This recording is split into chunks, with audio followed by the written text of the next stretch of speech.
Before starting the machine, always carry out your pre-start checks.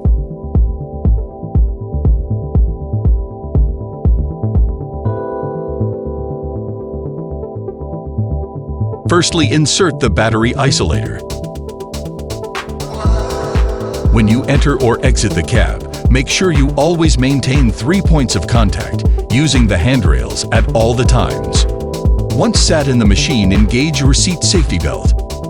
Preheat the machine for the required time depending on the ambient temperature. Start the machine by turning the ignition, and the instrument screen will light up. Work lamp switch. Beacon switch. We would always advise you to keep the flashing beacon on at all times, as well as any working lights to ensure that you are visible to others on site. Horn switch on the right joystick.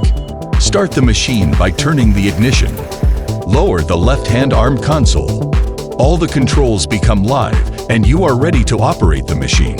The left travel lever controls the left track and the right travel lever controls the right track. If you press 2 travel levers both forwards at the same time, the machine will travel forwards, and pulling them backwards will allow the machine to travel backwards. And if you press one of them forwards or backwards, you will either turn left or right depending on which track the lever controls. Dozer control lever here controls the dozer blade. Moving it forwards will lower the dozer blade, and pulling it backwards will lift it.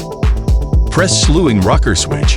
The joystick on the left hand will control the swing of boom by moving it left or right. It will also move the deeper away or close by moving the joystick forwards or backwards. The joystick on the right hand will control the boom up and down by moving it forwards or backwards, as well as the position of the bucket to open or close by moving it left or right. Press slewing rocker switch again. The upper platform will rotate 360 degrees to left or right.